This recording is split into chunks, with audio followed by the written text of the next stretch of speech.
প্রিয় ভাইয়েরা আমার, এই জন্য সত্যই প্রপার্টি মিথ্যা মানুষকে ধ্বংসের দিকে নিয়ে যায়, মিথ্যা মানুষকে ধ্বংস করে দেয়।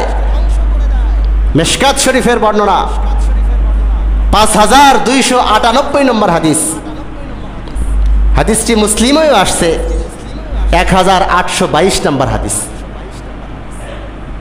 হযরতে জাবির ইবনে সামুরা রাদিয়াল্লাহু তাআলা আনহু বলেন, রাসূলুল্লাহ সাল্লাল্লাহু আলাইহি ওয়াসাল্লাম বলেছেন, কিয়ামতের আগ মুহূর্তে এমন লেবাসধারী পোশাকধারী কিছু ব্যক্তিরা আসবে, ইসলামের নামে মিথ্যা বলবে, মিথ্যা ছড়াবে, মিথ্যার দিকে মানুষকে উদ্বুদ্ধ করবে।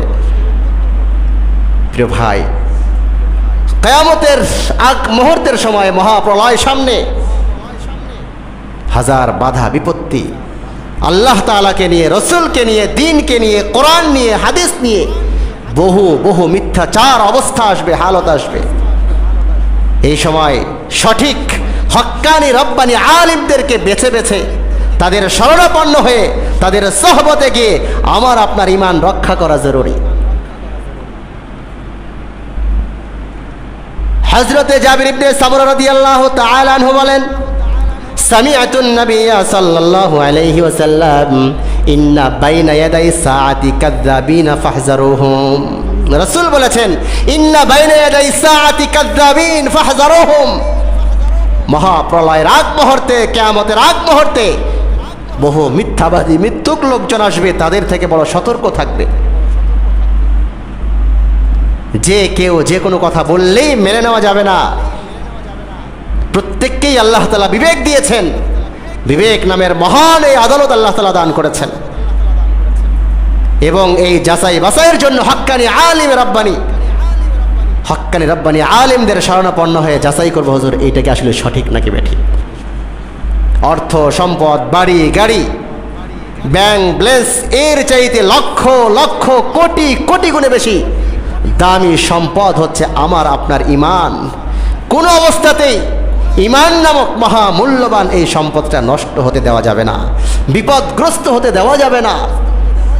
এই জন্য আল্লাহ তাআলা কি বলেন, কোরআনুল কারীমের 9 নম্বর সূরা, সূরা তাওবা এর 119 নম্বর আয়াতে আল্লাহ তাআলা বলেন, ইয়া আইয়ুহাল্লাযীনা আমানুত্তাকুল্লাহ ওয়া কুনু মা'আস সাদিকিন।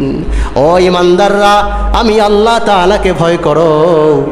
আল্লাহ আপনাকে ভয় করার কোনো মাপকাঠি, কোনো মাধ্যম বলে দিলে বড় সহজ হয়। আল্লাহ নিজেই বলেন, শোনো, আমি আল্লাহ তাআলাকে ভয় করার মাধ্যম, মাপকাঠি হইল কুনু মা'আস সাদিকিন, সত্যবাদীদের সঙ্গী হয়ে যাও।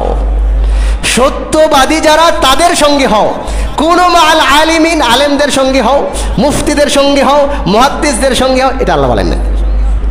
কেননা যে আলেম হবে, প্রকৃত অর্থে যে আলেম হবে, সে তো মিথ্যা বলবেই না। প্রকৃত অর্থে হক্কানি রব্বানি মুফতি মুহাদ্দিস যে হবে, সে তো মিথ্যা বলবেই না। এটা তার সবচেয়ে বড় বৈশিষ্ট্যই হবে, সে তো মিথ্যা বলবেই না। এজন্য এখানে সত্যবাদী মানে শুধু কথাই সত্যবাদী না, কথা কাজ হক, কোনো বাতিল না, যেটা প্রকৃত অর্থে হক, আল্লাহর জমিনে আল্লাহর দ্বীনকে প্রতিষ্ঠিত করার জন্য বাস্তব যেটা হক, যেটা কোরআন হাদিসে যা আসছে, গোপন করা নয়, বরং সাফ সাফ স্পষ্ট আকারে জাতির সামনে পেশ করা।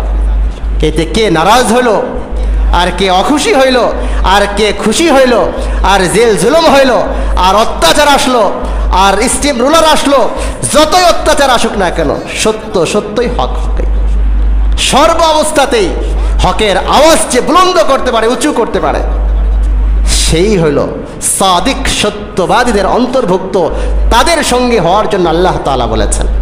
আল্লাহ পাক রব্বুল আলামিন আমাদেরকে সত্যবাদীদের সঙ্গী হওয়ার তৌফিক দান করে। সকলে চিল্লায় বলি আমিন।